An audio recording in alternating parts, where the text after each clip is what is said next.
आज हम लोग पढ़ाई करने वाले हैं फ्लैजिला के बारे में। तो किसके फ्लैजिला के बारे में स्टडी करेंगे? तो हम लोग पढ़ने वाले हैं बैक्टीरियल फ्लैजिला के बारे में। किसके बारे में? बैक्टीरियल फ्लैजिला के बारे में। बैक्टीरियल यानी कि एक प्रोकैरियोटिक सेल के बारे में। प्रोकैरियोटिक सेल में जो फ्लैजिला देखने को मिलता है उसके बारे में।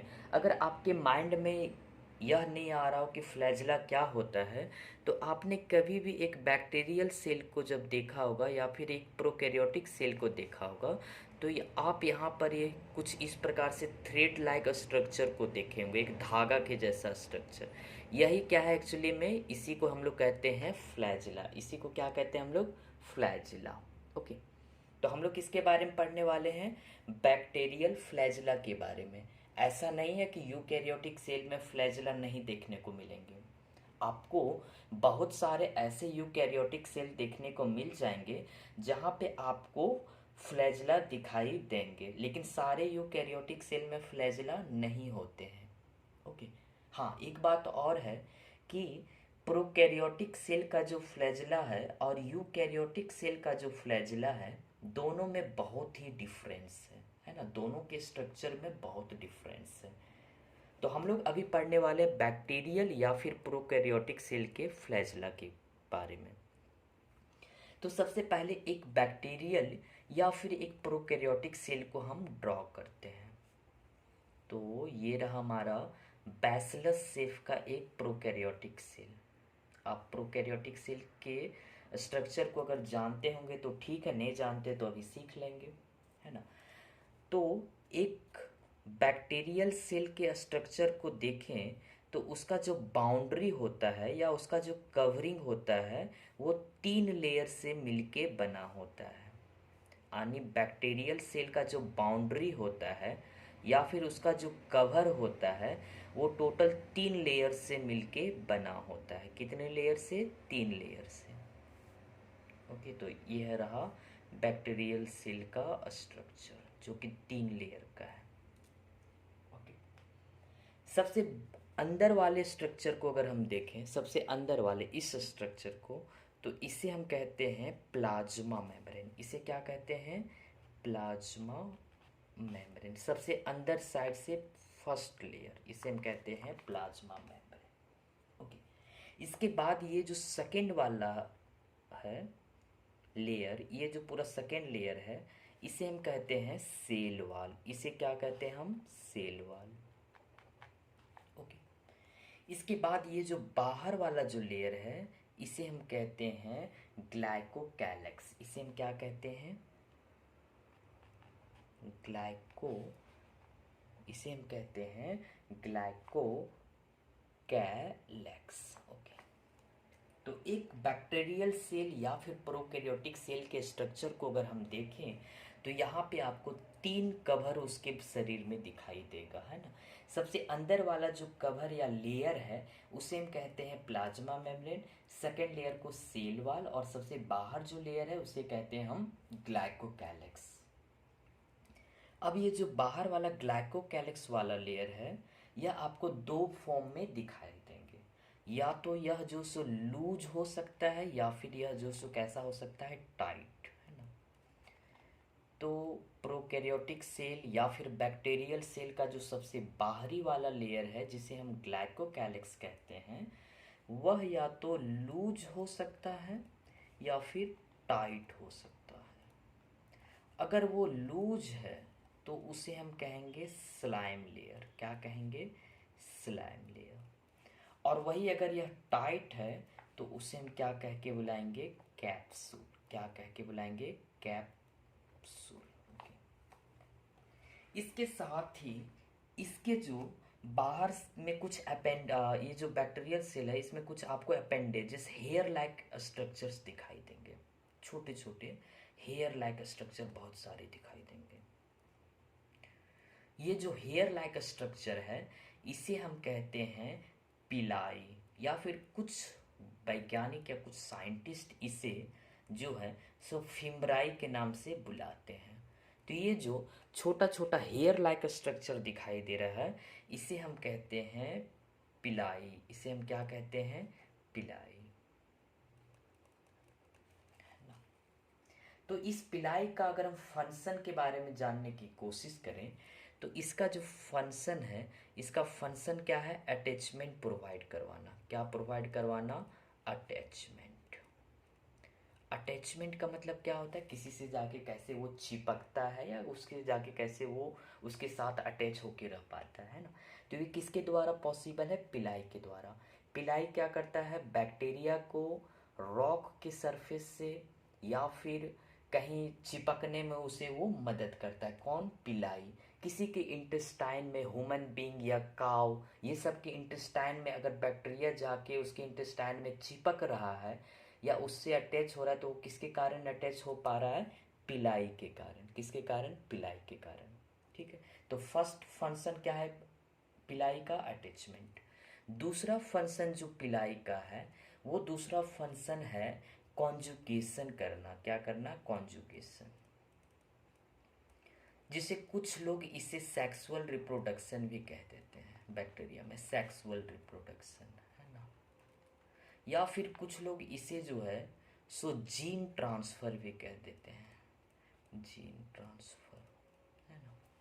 इसमें एक्चुअली क्या होता है कि कुछ ऐसे पिलाई होते हैं जिसे एफ पिलाई कहते हैं। अभी तो एक नया टाइप का पिलाई मालूम चला जिसे टाइप 1 पिलाई कहते हैं, वो भी कॉन्जुगेशन में हेल्प करता है या सेक्सुअल रिप्रोडक्शन में, है ना। तो ये जो पिलाई है ये एक्चुअली क्या करता है कि इसके अंदर जो भी जेनेटिक मटेरियल है, इस प्रोकैरियोटिक सेल में जो जेनेटिक मटेरियल है उसको यहाँ से निकाल के पिलाई के द्वारा दूसरे सेल में ट्रांसफ़र कर देता है। तो ये जीन ट्रांसफ़र में भी हेल्प करता है। कौन? पिलाई। लेकिन मेरा टॉपिक ये नहीं, मेरा टॉपिक है फ्लैजिला। तो हम अपने टॉपिक से हट के हम मूव करेंगे फ्लैजिला के बारे में। ओके, तो फ्लैजिला क्या होता है कि इसी प्रोकैरियोटिक सेल में कुछ long like thread like structure present होते हैं। इसी को हम लोग क्या कहते हैं? फ्लैजिला। इसी को हम लोग क्या कहेंगे? फ्लैजिला। ठीक है, तो ये हमारा क्या है? फ्लैजिला।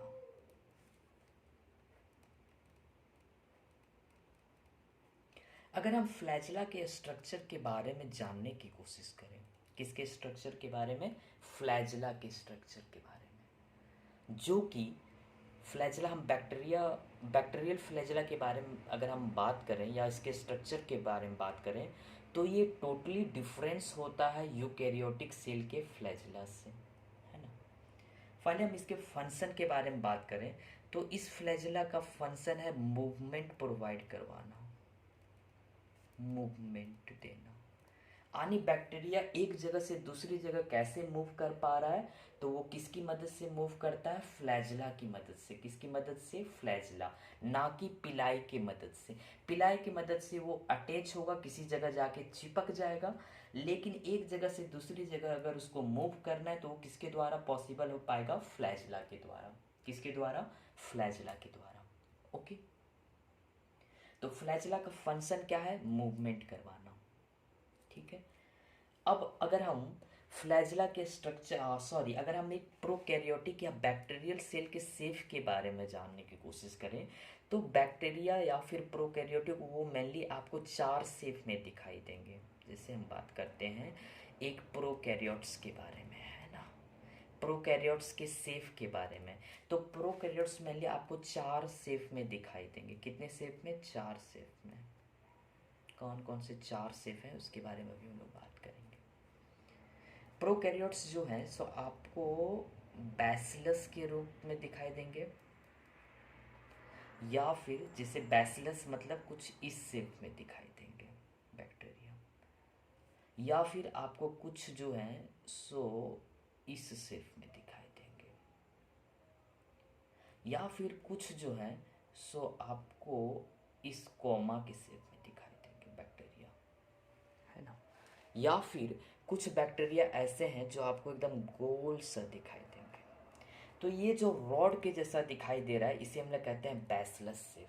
जो स्प्रिंग के जैसा दिखाई दे रहा है उसे हम कहते हैं स्पाइरल शेप, स्पाइरल शेप, है ना। जो कॉमा के शेप में दिखाई दे रहा है इसे हम लोग कहते हैं विब्रियो या फिर कॉमा शेप। और ये जो स्फेरिकल लड्डू के जैसा जो दिखाई दे रहा है इसे हम लोग कहते हैं कोकस शेप। कौन सा शेप? कोकस शेप। तो यह जो फ्लैजिला है ये आपको बैसिलस में दिखाई देंगे, स्पाइरल में भी दिखाई देंगे, विवरियो में भी दिखाई देंगे, लेकिन कोकस के कुछ एक स्पेसीज है जिसमें आपको दिखाई देंगे। तो मेनली आपको कहाँ कहाँ दिखाई देंगे? बैसिलस, स्पाइरस, विवरियो, लेकिन कोकस में आपको, सारे कोकस में आपको स्पेसीज में नहीं दिखाई देंगे। ओके। एक आपने कभी नाम सुना होगा अस्ट्रिप्टो। क्या नाम सुना होगा? अस्ट्रिप्टो, है ना? अस्ट्रिप्टो, अस्ट्रिप्टो का मतलब होता है चेन। अस्ट्रिप्टो का मतलब क्या होता है? चेन। अपने बैक्टीरिया का नाम सुना होगा अस्ट्रिप्टोबैसिलस। एक बैक्टीरिया का नाम सुना होगा अस हाँ, एक बैक्टीरिया का नाम आपने सुना होगा अस्ट्रिप्टोबैसिलस। अगर इसका आपसे सेफ बनाने के लिए बोला जाए तो आप इस अस्ट्रिप्टो का मतलब होता है चेन और बैसिलस मतलब इस टाइप से। तो ये जो बैक्टीरिया का सेफ होगा वो कुछ इस प्रकार से होगा, है ना?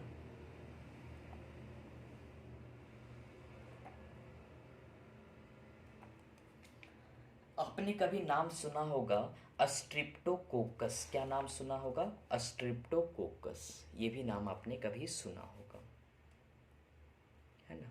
अस्ट्रिप्टोकोकस। तो अगर आपसे कोई पूछे कि स्ट्रिप्टोकोकस बैक्टीरिया का सेफ कैसा होगा, मुझे बना के दिखाओ, तो आप बना के दिखा सकते हो उसे। कोकस का मतलब क्या होता है? लड्डू के जैसा गोल वाला। और स्ट्रिप्टो का मतलब होता है चेन। तो स्ट्रिप्टोकोकस का स्ट्रक्चर कुछ इस प्रकार से होगा, है ना? वहीं पे आपसे कोई पूछ रहे डिप्लोकोकस बनाओ, यानी डिप्लो का मतलब डाई, तो डिप्लोकोकस का स्ट्रक्चर कुछ इस प्रकार से हो जाएगा, है ना?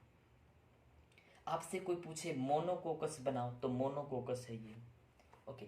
तो ये साइड हो रहा है टॉपिक से, हम लोग बात कर रहे हैं प्रोकैरियोट्स के बारे में, है ना?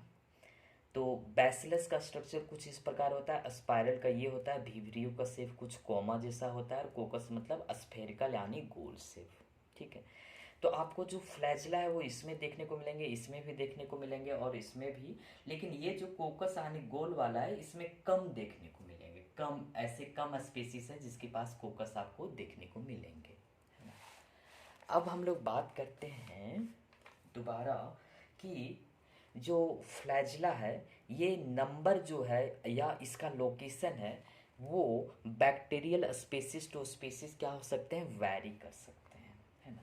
सबसे पहला जो है वो क्या है, हम लोग बात करेंगे एक स्ट्रक्चर, और उस स्ट्रक्चर को हम लोग कहते हैं, जैसे कि एक जो है सो बैसिलस सेफ का बैक्टीरिया है, और इस बैसिलस सेफ के बैक्टीरिया के पास एक भी फ्लैजिला नहीं है। तो ऐसे बैक्टीरियल सेल या ऐसे प्रोकैरियोटिक सेल को हम लोग कहते हैं एट्राइकस। कैसा कहते हैं? अट्राइकस। ठीक है, अट्राइकस। ओके। या फिर ऐसे बैक्टीरिया या ऐसा स्पाइरल सेफ या फिर बैसिलस सेफ का बैक्टीरिया जिसके पास सिर्फ और सिर्फ एक ही फ्लैजिला हो। वो फ्लैजिला आपको यहाँ देखने को मिल सकता है इस पोल पर, या फिर वो जो फ्लैजिला है वह आपको इसके अपोजिट इधर साइड वाले पोल पे दिखाई दे, यानी इधर भी एक ही रहे या फिर इधर भी एक रहे, या फिर उसके शरीर में कहीं पर सिर्फ और सिर्फ एक ही फ्लैजिला रहे बैक्टीरिया का। तो वैसे सेप को हम लोग कहते हैं मोनोट्राइकस। क्या कहते हैं? मोनोट्राइकस, यानी जिसके शरीर में सिर्फ और सिर्फ एक फ्लैजिला हो उसे हम किस नाम से बुलाएंगे? मोनोट्राइकस के नाम से। और जिसके शरीर में एक भी फ्लैजिला नहीं हो उसे हम किस नाम से बुलाते हैं? एट्राइकस के नाम से। किस नाम से बुलाते हैं? एट्राइकस के नाम से। ओके। तो फर्स्ट हो गया हमारा एट्राइकस, दूसरा हो गया मोनोट्राइकस। अब हम लोग थर्ड वाला बात करते हैं, थर्ड के बारे में। ओके। तीसरा नंबर वो है कि एक ऐसा सेफ बैक्टीरिया का जिसके किसी एक पोल पर या एक साइड में बंच ऑफ फ्लैजिला हो। बंच का मतलब ग्रुप, बहुत सारा ग्रुप हो फ्लैजिला का। ठीक है।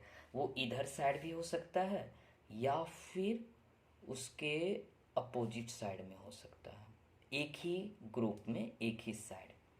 तो इस टाइप के स्ट्रक्चर को हम लोग बोलते हैं इस टाइप के स्ट्रक्चर को हम लोग बोलते हैं लोफोट्राइकस। लोफोट्राइकस आने किसी एक साइड में बंच ऑफ फ्लैजेला, बंच का मतलब होता है गुच्छा।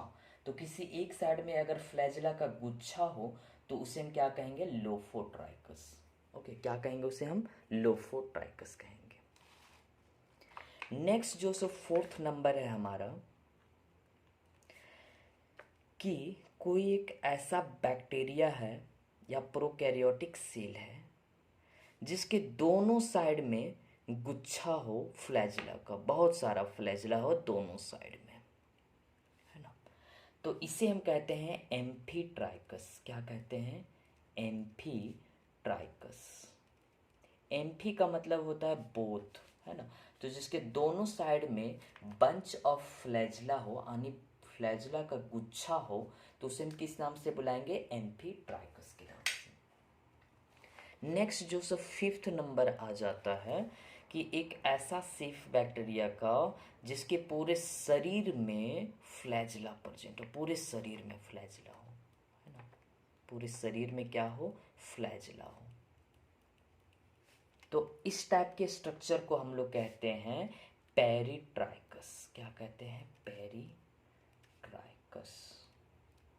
पेरिट्राइकस पूरे शरीर में जब फ्लैजिला प्रेजेंट हो तो उसे हम किस नाम से बुलाएंगे? पेरिट्राइकस के नाम से। ओके, तो यहाँ तक हम लोगों ने देख लिया कि अगर एक भी फ्लैजिला ना हो शरीर में तो एट्राइकस, और पूरे शरीर में सिर्फ और सिर्फ एक फ्लैजिला हो तो मोनोट्राइकस, पूरे शरीर में एक बंच हो फ्लैजिला का तो उसे हम क्या कहेंगे? लोफोट्राइकस, है ना। अगर दो बंच हो, दोनों अपोजिट पोल्स पर हो तो उसे हम कहेंगे एम्फीट्राइकस। वहीं अगर फ्लैजिला पूरे शरीर में हो तो इसे हम कहेंगे पेरिट्राइकस। ओके, इसका अगर आपको नोट्स चाहिए तो नोट्स हम अगले वीडियो में आपको एक्सप्लेन करेंगे, जिसमें पूरा नोट्स ही आपको लिखा हुआ मिलेगा स्टेटमेंट के रूप में। ओके, तो ये हो गया आपका पेरिट्राइकस। नेक्स्ट जो अब हम लोग पढ़ेंगे फ्लैजिला के स्ट्रक्चर के बारे में। किसके बारे में? सिर्फ और सिर्फ फ्लैजिला के स्ट्रक्चर के बारे में पढ़ेंगे। तो जैसे कि हम बनाते हैं, यह है एक बैक्टीरियल सेल, यह एक बैक्टीरियल सेल है। ओके, और ये है इसका फ्लैजिला। ये क्या है? इसका फ्लैजिला। ये भी क्या है? इसका फ्लैजिला, लंबा सा फ्लैजिला है। ओके,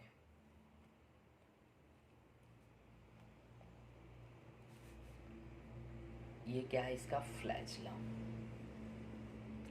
अगर हम यहाँ इतने सेक्शन को, इस सेक्शन को अगर हम जूम आउट करके देखें, कैसे? जूम आउट करके अगर हम देखें इस सेक्शन को, इनलार्ज करके जब अगर हम देखें इस सेक्शन को, तो हमें कुछ इस प्रकार का स्ट्रक्चर दिखाई देगा। कुछ इस प्रकार का, किस प्रकार का स्ट्रक्चर दिखाई देगा? तो सबसे पहले आपको प्लाज्मा मेम्ब्रेन दिखाई देंगे। अगर अंदर साइड से देखें तो यहाँ पे आपको जो है 3 लेयर दिखाई देगा। सबसे अंदर वाला कौन रहेगा? प्लाज्मा मेम्ब्रेन, है ना। उसके बाद कुछ पेरीप्लाज्मिक स्पेस ये वाला छोटा रहेगा। उसके बाद आपको सेल वॉल दिखाई देगा, और सेल वॉल के बाद आपको ग्लाइकोकैलिक्स दिखाई देगा। ये वाला स्ट्रक्चर हम बात करें इस जगह का, है ना, ये वाले।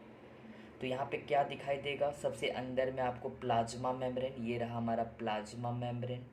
उसके बाद सेल वॉल, उसके बाद ये रहेगा हमारा ग्लाइकोकैलिक्स। कुछ यही 3 लेयर दिखाई देगा, है ना। उसके बाद जो है यहाँ से आपको फ्लैजिला निकलते हुए दिखाई देगा साइटोप्लाज्म से। इस जगह से साइटोप्लाज्म से निकल के बाहर आते हुए दिखाई देगा। बुक में प्रोट्रूड का शब्द का इस्तेमाल किया गया, जिसका मतलब होता है बाहर निकलना। तो यहाँ से आपको जो फ्लैजिला दिखाई देगा वो ऐसे नहीं, एक्चुअली में क्या होता है कि सेल मेम्ब्रेन के पास एक रिंग प्रेजेंट होता है। ठीक है, सेल मेम्ब्रेन के बीच में एक प्लाज्मा मेम्ब्रेन के बीच में एक रिंग प्रेजेंट होता है, कुछ इस प्रकार से रिंग प्लेट। उसके बाद एक और रिंग प्रेजेंट होता है, और वो जो रिंग होता है वो प्रेजेंट होता है पेरीप्लाज्मिक स्पेस में। उसके साथ ही एक और रिंग प्रेजेंट होता है जो कि प्रेजेंट होता है सेल वॉल में, और एक और रिंग प्रेजेंट होता है, टोटल 4 रिंग प्रेजेंट होता है। सबसे बाहर वाला जो प्रेजेंट होता है वो ग्लाइकोकैलिक्स में।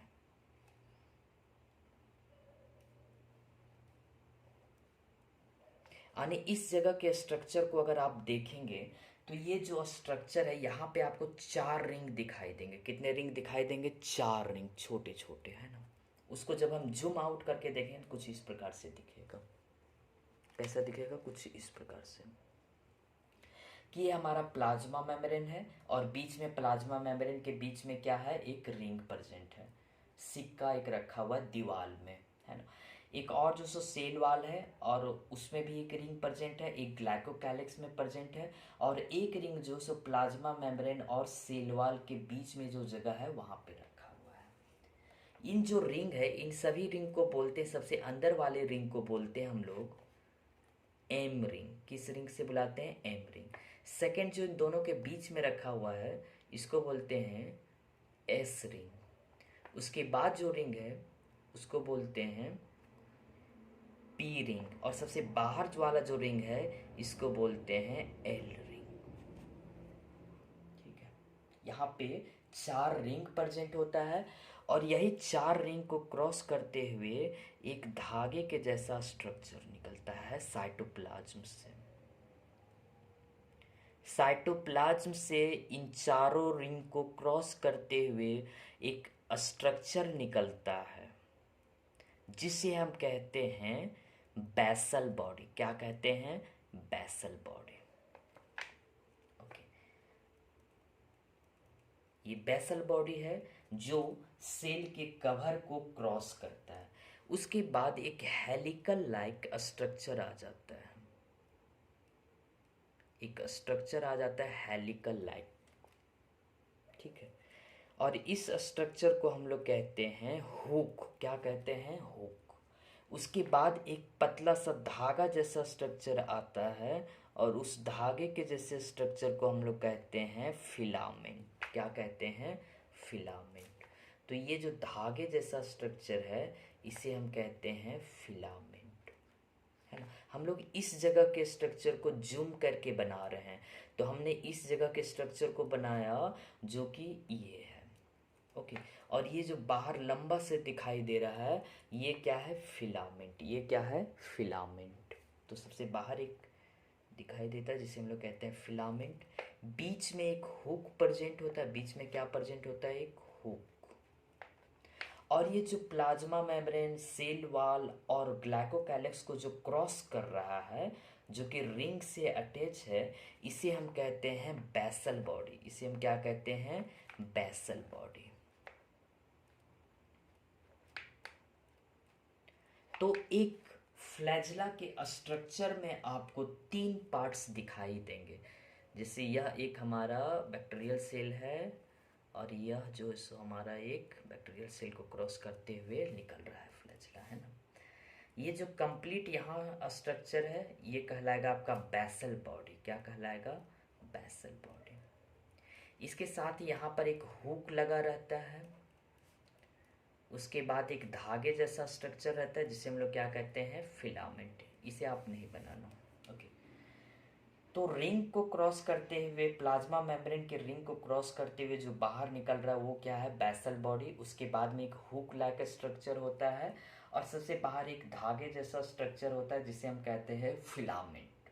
ये जो फिलामेंट है, इस फिलामेंट के स्ट्रक्चर को अगर आप देखें, फिलामेंट के स्ट्रक्चर को, तो ये छोटा छोटा प्रोटीन से मिलके बना होता है।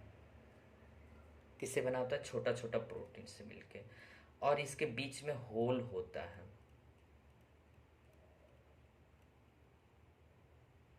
ना। इसके बीच में होल होता है। ये छोटे छोटे प्रोटीन से मिलके बने होते हैं, और वो जो प्रोटीन है उसका नाम है फ्लैजलिन प्रोटीन, है ना। कौन सा प्रोटीन? फ्लैजलिन प्रोटीन। और वो जो फ्लैजलिन प्रोटीन से मिलके फिलामेंट बना है, और इस फिलामेंट के बीच में होल होता है। क्या होता है? होल होता है। ठीक है। एक्चुअली ये जो फ्लैजलिन प्रोटीन है ये यहाँ साइटोप्लाज्म में बनेंगे। जैसे कि यह जो फ्लैजलिन प्रोटीन है यह छोटे छोटे यहाँ पे साइटोप्लाज्म में बनेंगे और यहाँ से इस बेसल बॉडी और हुक के द्वारा होते होते यहाँ टिप पर आएगा, है ना। तो ये जो फ्लैजलिन प्रोटीन है वो साइटोप्लाज्म में बनेंगे और पहले बेसल बॉडी को क्रॉस करेंगे, फिर हुक को क्रॉस करेंगे और इस छोटे से अंदर से होते हुए यहाँ पर आके ऐड होते जाएंगे धीरे धीरे, है ना। यहाँ पे ऐड होते जाते हैं, ऊपर में टिप की ओर ऐड होते जाता है। तो फिलामेंट का स्ट्रक्चर कैसे बढ़ता है? ऊपर टिप पर फ्लैजलिन प्रोटीन के ऐड होने से बनता है। ओके। तो अगर हम एक और इसमें बात करें बेसल बॉडी में, तो यहाँ पे आपको M ring, S ring, P ring और एल रिंग दिखाई दे रहा है। इनके बारे में अगर हम डिटेल में बात करना चाहें तो इसे हम क्यों बुलाते हैं एम रिंग, पी रिंग या एस रिंग से, इसके बारे में चलिए बात करते हैं ना। तो आपको कौन कौन से रिंग दिखाई दे रहे हैं बेसल बॉडी में? बेसल बॉडी, है ना। बेसल बॉडी में आपको 4 रिंग दिखाई देंगे। कौन कौन से? सबसे पहले जो है सो है एम रिंग, सबसे अंदर साइड। उसके बाद जो है एस रिंग है, उसके बाद जो सो पी रिंग है और सबसे ऊपर में एल रिंग है। यही है। ओके। तो ये जो एम रिंग है इसका फुल नाम है मेम्ब्रेन रिंग। क्या नाम है इसका? Membrane ring. एम का मतलब क्या हो गया? Membrane ring. ठीक है।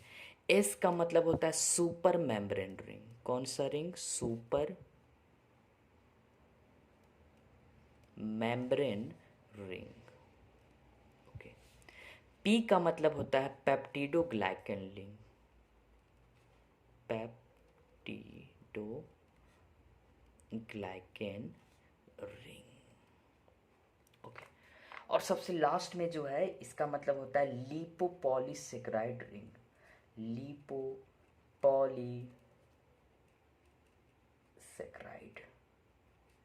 रिंग। एक्चुअली एम रिंग का मतलब होता है, ये एम रिंग जो है वो आपको कहाँ पर देखने को मिलेंगे? मेम्ब्रेन में। कौन से मेम्ब्रेन में? प्लाज्मा मेम्ब्रेन में। प्लाज्मा मेम्ब्रेन में एम रिंग कहाँ देखने को मिलेंगे? प्लाज्मा मेम्ब्रेन में। वहीं पे जो एस रिंग है वो, ये जो एस रिंग है, यह एस रिंग आपको कहाँ दिखाई दे रहा था? ये जो बीच वाला स्पेस है सेल वाल और प्लाज्मा मेम्ब्रेन के बीच का जो स्पेस है यहाँ पर दिखाई दे रहा था। तो एस रिंग आपको कहाँ पर देखने को मिलेगा? पेरीप्लाज्मिक स्पेस में। पेरीप्लाज्मिक स्पेस में, है ना। कहाँ देखने को मिलेंगे? Periplasmic space. और पेरीप्लाज्मिक स्पेस हम किसे कहते हैं? तो सेल वाल और प्लाज्मा मेम्ब्रेन के बीच वाले जगह को हम पेरीप्लाज्मिक स्पेस कहते हैं। और वहाँ पे आपको एस रिंग यानी सुपर मेम्ब्रेन रिंग दिखाई देंगे। नेक्स्ट है आपका पी रिंग जिसे हम पेप्टिडोग्लाइकन रिंग कहते हैं। और ये जो रिंग है यह आपको सेल वाल में दिखाई देंगे। कहाँ पे दिखाई देंगे? सेल वाल में। ओके। ये कहाँ दिखाई देंगे आपको? सेल वाल में, peptidoglycan ring. Actually cell wall जो प्रोकैरियोट का होता है वो पेप्टिडोग्लाइकन का बना होता है, इसीलिए वहाँ पर पी रिंग यानी पेप्टिडोग्लाइकन का ही रिंग रखा जाता है। अगर वहाँ पे हम कोई और लिपिड का रिंग रख देते या किसी और चीज़ का रिंग रख देते तो शायद वो उतनी अच्छी तरह से काम नहीं कर पाता। उसके बाद सबसे ऊपर वाला जो रिंग है जिसे हम, जो कि एल रिंग के नाम से जाना जाता है, जो कि लिपोपॉलीसेकेराइड रिंग भी हम कहते हैं। और ये आपको कहाँ देखने को मिलेंगे? सबसे आउटर मेम्ब्रेन में, जिसे हम क्या कहते हैं? ग्लाइकोकैलिक्स। क्या कहते हैं? सॉरी, इसे हम क्या कहते हैं? ग्लाइकोकैलिक्स। सबसे आउटर में क्या प्रेजेंट होता है हमारा? ग्लाइकोकैलिक्स क्या प्रेजेंट होता है? ग्लाइकोकैलिक्स। ओके। तो सबसे बाहर में आपको कौन देखने को मिलेंगे? L ring. सबसे अंदर में एम रिंग। ओके। क्या हमने कोई टॉपिक छोड़ा है क्या? नहीं। हाँ, अगर हम फ्लैजला का स्ट्रक्चर के बारे में बात करें तो फ्लैजला का जो स्ट्रक्चर होता है वो फ्लैजला का स्ट्रक्चर होता है थ्रेड लाइक। किसके जैसा इसका स्ट्रक्चर होता है? थ्रेड के जैसा, थ्रेड लाइक स्ट्रक्चर होता है। या फिर कुछ बुक में आपको वीप लाइक स्ट्रक्चर भी देखने को मिलेंगे, वीप लाइक। ओके, तो वीप का मतलब होता है चमड़ों से बना हुआ धागा, उसे हम क्या कहते हैं? Weep like. तो ये फ्लैजला का स्ट्रक्चर कैसा हो सकता है? धागे के जैसा हो सकता है या फिर वीप के जैसा हो सकता है ना। तो ये है हमारा कंप्लीट बेसल बॉडी। ये एक्चुअली में यह जो सो नया पॉइंट है एक तरह से। ओके, उसके साथ ही ये जो फ्लैजला है ये क्या करवाता है? मूवमेंट। तो मूवमेंट भी जो होता है फ्लैजला में वो दो तीन टाइप का होता है। कुछ होता है मैग्नेटिक मूवमेंट, जैसे बैक्टीरिया के सेल में बहुत सारे ऐसे बैक्टीरिया हैं जिसके सेल में यहाँ पे आपको मैग्नेट दिखाई देंगे, है ना, आयरन के बने हुए। तो जिधर आयरन देखेगा उधर साइड वो मूव करना शुरू कर देता है। ओके, तो आज हम लोग इतना ही रहने देंगे।